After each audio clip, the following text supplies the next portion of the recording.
Hello everyone and welcome to our Poetry Book Society showcase at Kolkata Poetry Festival. I'm Alice from the Poetry Book Society and it's my pleasure to introduce our poets today. The Poetry Book Society was founded by T.S. Eliot to share the joy of poetry. We're a unique book club based in the UK and every quarter our expert selectors choose the very best new books to deliver to our members across the globe. I'm really sorry that we can't be with you there in person in Kolkata, but we're so excited to share two of our autumn recommendations with you today and to launch our autumn poetry magazine, which features this beautiful artwork on the cover by the Indian artist Ranjita Kumari, and it's called The Poetry of Resistance. Our first reader today is Jen Campbell. Jen is an award-winning poet and best-selling author of 12 books for adults and children. She won the Jane Martin Poetry Prize, an Eric Gregory Award, and the Spelt Poetry Competition. Her new collection, Please Do Not Touch This Exhibit, just out from Bloodaxe Books, splices up the female body in candid accounts of IVF, trauma, and disability. Jen skillfully twists the dark underbelly of fairy tale with the gothic horrors of modern medicine. The body, horrified, becomes the story, the outrage, and the uprising. So over to Jen. Hi everyone, my name is Jen Campbell and I am here to read some poetry to you today. Thank you very much to the Kolkata Book Festival for asking me to read and to the Poetry Book Society for choosing my book Please Do Not Touch This Exhibit as one of their Poetry Book Society recommendations. This is a book that I wrote about my experience growing up as a disabled person in and out of hospital as a child, and then juxtaposing that with my relationship with hospitals as a disabled adult going through IVF. So the beginning of the book is talking about hospital experiences and folklore and storytelling, and then the second half of the book is talking about IVF and hospitals and folklore as well. I thought to begin with I would read you a poem called Anatomy of the Sea, which is one of the first poems in the collection. I was born in January 1987, which was 9 months after the Chernobyl nuclear disaster, and doctors told my parents that I was born disabled because of Chernobyl and because of radioactive rain that had fallen in northern England where I'm from. Whether or not Chernobyl actually caused my disability, I would say it doesn't particularly matter. It's something that you can't prove, but it's weird for me to think about because it's something that happened so far away and it was something that was said very often to my parents. It felt almost like a strange fairy tale like story that was told to them. So I wrote a poem about that and it's called Anatomy of the Sea. The rain falls in northern England, and still the women dig deeper for their children. They rip fingertips below the greenhouses, bellow in the soil, and marvel at the wet, wet earth so much like the sea, of which they are afraid. Not Mother Earth, not the bearer or the ark, nor the trees. No, they search the soil for seeds, and they are thankful, they are grateful. It's only after that my mother is grave. 9 months later, I am clawed from the sea, a river child, a lobster baby. Oh, they say, oh, all fingers and thumbs, my blanket petrichor, and we drown in genetics. Late at night, my friends and I are watching The Hills Have Eyes, and I know that I am the only body horrified. They dare each other to run outside, but I stay put, my meat heart pounding. Monster, monster, monstrous. In an Airbnb in Copenhagen, my husband and I watch the TV show Chernobyl. Jared Harris and Emily Watson are saving the world, but its people are burning, and I have rage the likes of which you would not believe.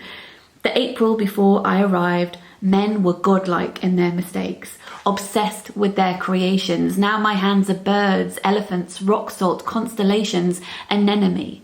Listen to me. Until the 1800s, anyone born with a disfigurement was medically called a monster. Somewhere I am certain Mary Shelley stands on a mountaintop commanding the clouds. It has stormed for weeks, and she is lost for words, haunted by images of a jigsawed man. We all look skywards, seawards, see the tumbling birds, feel the damp soil inking into our feet. This is where we were meant to meet. We mother hunt for hours in the flesh of the earth. We plant ourselves firmly and cross our numbered digits. Then, oh then, we summon the rain. I've always been really interested in the history of folklore and fairy tales and how those get retold and reissued over time and how meanings alter depending on who's doing the telling. And I link that with how we think about memories as well and how we storytell our way through our lives, through experiences, how we make sense of things that don't really make sense to us, how we fill in the gap in memories and things that we can only half remember. I have a series of poems in this book called The Hospital is Not a Place For, which is about hospital experiences, but written in a very dreamlike way because they're experiences that I can only half remember, sometimes less than half remember. And I wanted to write about those through the lens of fairy tales and folklore. And this is the result. This is one of those poems. It's called The Hospital is Not My House. The hospital is not a place for geography. The girl swims out of the X-ray machine and climbs into the Colosseum, by which we mean the proscenium, by which we mean the operating theatre. The blue magicians roll up their sleeves and plant trees to decide where her body should be. A sapling here, a root pulled there. They label all her countries, lick a paintbrush across the borders, hire Victorian seamstresses to cover the skin where her colours don't match. Their act requires a metal pole they stole from a sailing ship, and this they shove beneath her skin and motorise. They blow a whistle and her bones dance. Her hip is now her palm, is now a web, is now a wolf. They puppet sew by hand, stand and tuck the girl inside an orange boat. As the curtain falls, they propel her into deeper waters with the lions and the warriors, clean forgetting she is still sound asleep. The hospital is not a place for literature. The lights are out, and the young girl tiptoes to the edge of a tree, by which we mean the edge of a bed, by which we mean the edge of a corridor where she is searching for the bathroom. The bathroom being the wet field that half hides the moon. Half asleep, the girl questions how she can hold the moon when she cannot hold anything, when she is grafted to herself into this building, when her new skin slips, for she is wearing satin pyjamas to stop the stitches catching. She is wearing satin pyjamas to be a fish, and her hips are now part of her hands, and the forest grips her feet. The trees have her, as the bedsheets flash the light from the sea to help her find her way back along the pebbled ward. She finds the moon for a moment, hovering gently above the sink, a giant rock pool or a swollen mother, and she allows the current to pull her swiftly back to bed. I have a series of poems in this book about a house or about a body that is disguised as a house, and this house keeps on changing shape and colour throughout the collection depending on what is happening to it. I think I decided to write about a body as a house because when I wrote the book, my husband and I were moving house at the time, and I was very intrigued / frustrated by the process of going into houses and seeing them for a very short amount of time and having to make big life decisions about them based on very little information. And to me, it reminded me of going into a doctor's office and doctors having to make big decisions about your body when they perhaps don't have all of the information either. And I thought there was an interesting metamorphosis there to be explored. So I will read some of these house body poems to you. At first, the house is blue. I don't think I need to explain that it is winter as I approach the house. The blue curtains don't just cover the windows, they also curtain the grass. The lawn leaks, it's waterlogged felt, and walking across it is licking velvet. I wouldn't recommend it, but it is the only way to reach the house. This house with its blue door and its blue brain, which, if I had to, I would draw as a sea of traffic lights or perhaps as some kind of whale. For a while, the house is green. So green, I think I might be able to eat it. So green, I guess a giant may have a hand in it. Green teeth in the window boxes, green smoke from the chimney, then beneath the stretch of lawn, the flesh composting down.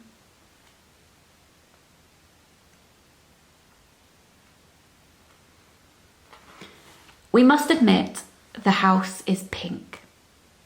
In fact, it is a fleshy, peachy, stitched up bouncy castle. We are aware that the adverts in the catalogue may have been misleading. We hope you know that on any other day we would invite you in for revelations, but we appear to have misplaced the front door, and all the windows are now shuttered, closed. We are deeply embarrassed about this loss of control. We hope to find you another home. In my dream, the house is dark. This could be because my eyes are closed, but more likely it is because the house is now an X-ray. The house is taken to watching films about deep-sea fish, those who have their insides out, and has realised it needs to show me its precious wooden skeleton.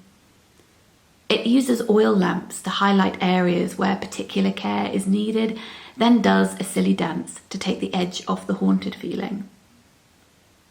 So as not to seem rude, I hum along to the familiar tune and try not to wake up until the house has decided it has done enough and settles on its haunches, its carcass fizzing in the dark. The next poem I'd like to read to you is called Alopecia. I have alopecia, which is hair loss, so I wear wigs or hats, and this is about that. Alopecia. The first creature that falls from my head is a hedgehog. I stand still in the shower and hold it, then drown it.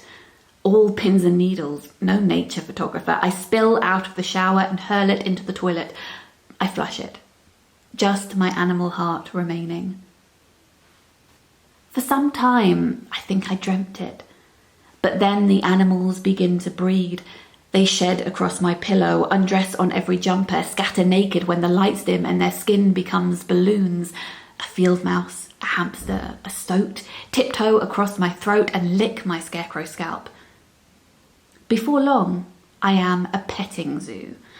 I would say that I mind, but I know that pity is awful, and so I carry treats in my dresses and I learn to whistle beast song.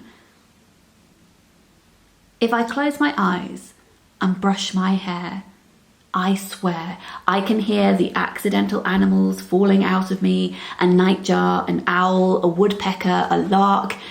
These days I own more hats than pets, 24 tiny nests perched above my wardrobe, and me, a magician, a conjurer, peering at a mirror, all wide-eyed in this arc. Thanks for listening.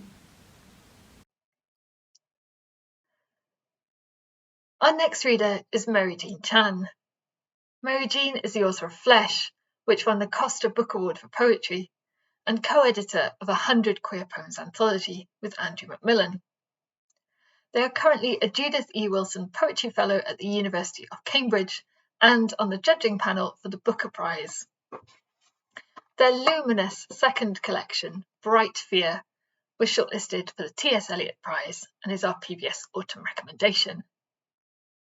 Set against the challenges of family dynamics, the microaggressions and grief lessons of the pandemic, Bright Fear traces the transformative power of poetry.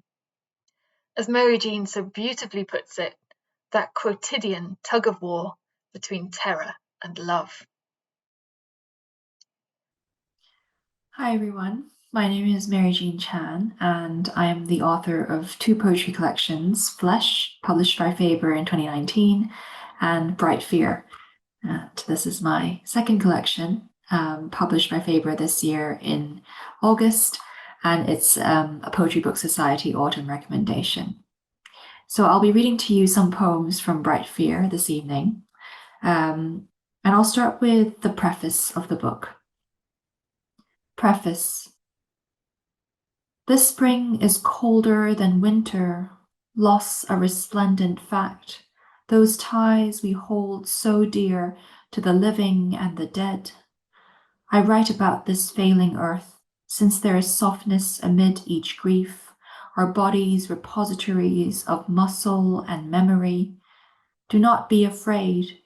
Let us speak ourselves into splendor. That is the joy I am after. So I thought I'd talk briefly about the title of the collection. Bright Fear was written during the pandemic. And of course, during this period, the word fear was at the forefront of my mind. But I also noticed that moments of brightness and joy became very important to me. In fact, the more fear there was, the greater the contrast with states of joy and reprieve. And so I wanted to sort of create an oxymoronic title where the brightness was juxtaposed with the fear, and that in fact they coexisted. I'll read to you one of the title poems. There are two of them. Bright Fear 1. During these lengthening days of sunlight and bright fear, there is too much language, too little time. I am afraid. I search for desire indoors, my hands steeped always too long in soap, then the wetness and the drying, to allow once more for soiling. Another faint gesture at the world. I used to dream about whole days of quiet. Now I seek solace in sound, replaying cantopop from the 90s. On public transport, I keep my staff badge around my neck, hoping it might ward off a fist. A young man from Singapore was beaten for wearing a mask. I can't help but remember his expression on the 6 o'clock news. I enter a classroom feeling what has come before, its inward twist. All fear is grief, how my mother wants me home, how tears come on like poems.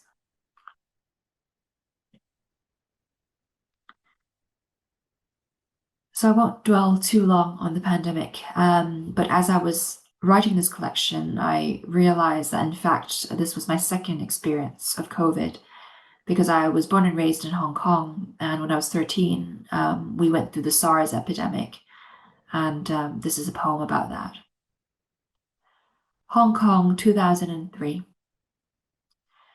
At 13, school meant mandatory medical kits, 2 face masks, a small bottle of hand sanitizer. We sang hymns praising the Lord through our masks, standing far apart from one another, empty seats filling the hall. My father left in an N95, came home late with its firm outline on his pale cheeks. All evening I waited for him to return, so I could feel his forehead, listen for a cough.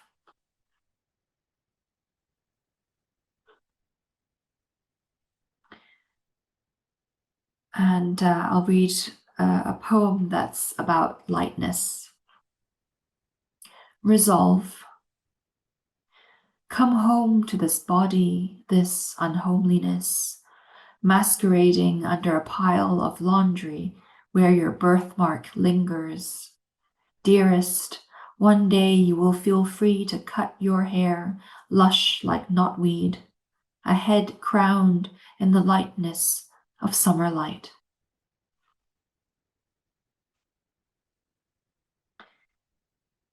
And finally, from the first section of the book, I'll read a poem that was inspired by some of the daily walks I did by the River Lee in London. Circles.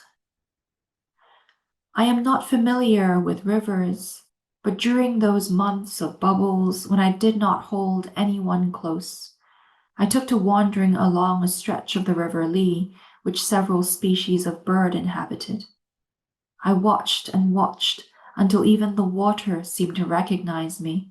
The same coots, those shimmering shapes their slender and agile torsos made.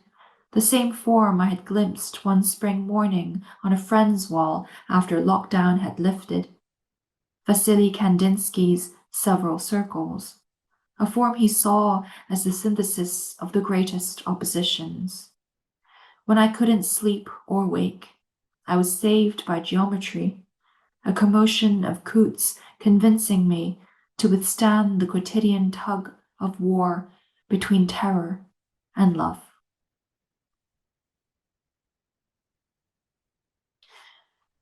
I'll read a few poems from the central poetic sequence of the book called Ars Poetica. And the sequence was born from questions about what poetry's role was in my life. And that came from a broader questioning of what the point of poetry was, especially during a time of crisis. And because my sort of faith in poetry had wavered a bit, I was trying to find my way back to the reason why I began to write poetry in the first place. And then I started wondering what poetry even was. And so in a lot of these poems, I draw on words and language from other poets and other poems in order to find my own. These poems are untitled, so I'll just read the number. Ars Poetica 2. When I was young, I realized my body was something to be held back or kept in its place. So I have mastered the art of observation, how to watch faces for a frown or grimace, signs of weather. Once, a teacher came up to me in the school playground and asked me if I had any feelings. Your expression is blank, she added. What could I say? I knew how to dim any spark within. Years later, I left home for the poem, inscrutable house, constructed space, blue room. How the poets have named a heaven in which lonely meanings sit companionably beside lonely children.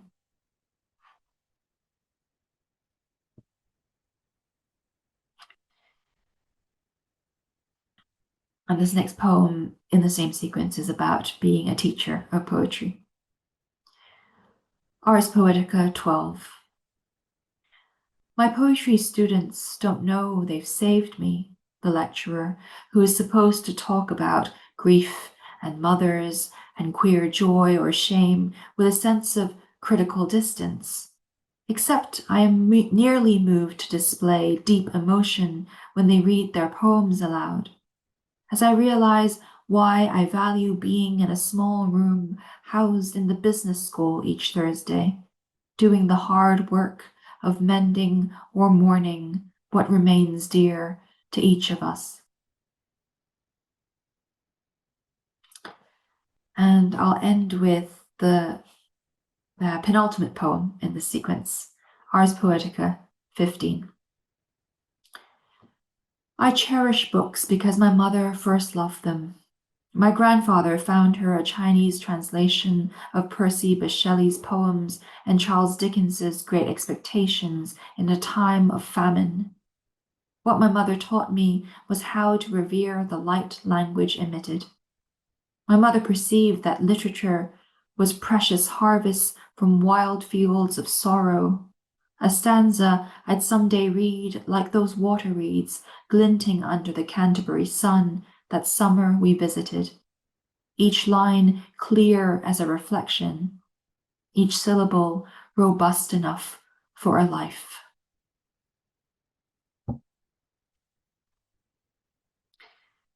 And finally, I'll read a few poems from the third section of the book called Field Notes on a Family.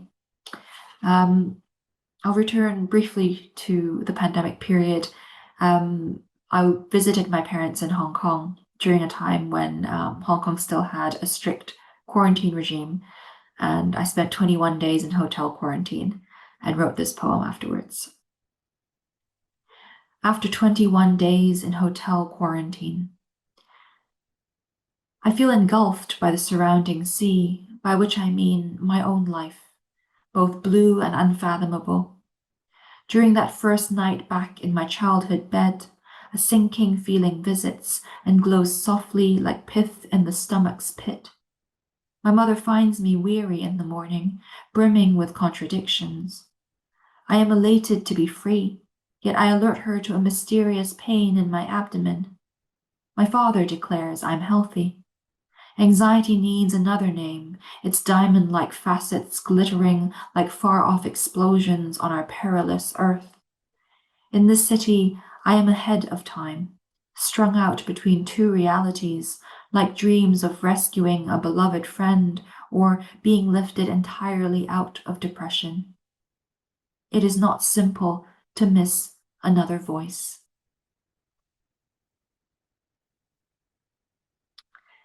And I will conclude with this poem, Out. Out. Can I be myself now? I ask my parents in a dream. There is a long silence that lasts for years, punctuated by half-finished sentences. This is how it is with family. One day my mother said to me on the phone, "We are one body, you know that, right?" She meant me, my father, and her. To disagree was to admit to my desire for cruelty, this severance that has allowed me to chisel a way out. Yesterday, as we spoke, my parents looked at me and simply said, "Yes." "Yes?" I asked. "Yes," they replied. "We love you." The sentence was complete, no longer half finished. The months ahead of me are wide open.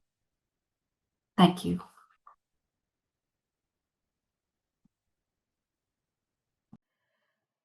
Thank you so much for listening. We hope you enjoyed it. And if you're interested in ordering either of the poets' books or finding out more about the Poetry Book Society, you can head over to our website at poetrybooks.co.uk. Thank you.